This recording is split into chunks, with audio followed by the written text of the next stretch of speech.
আজি বেঙেনা আৰু বিনৰ সৈতে মাছৰ ৰেচিপি। এইটো ব্ৰিকেট মাছ আনিছোঁ, ধুনীয়াকৈ ধুই মেলি হালধি সানিছোঁ, এইখিনি ফ্ৰাই কৰি আছোঁ।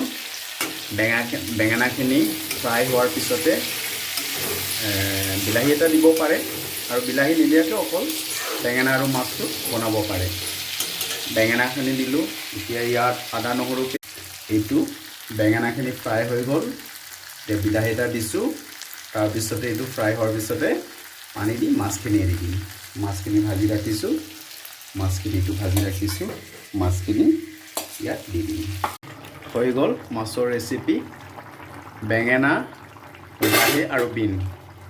বেঙেনা, বিলাহী, বিন একদম ধুনীয়া স্মেল ওলাইছে, ভাল যেন টেষ্টি হৈছে। এই মাছ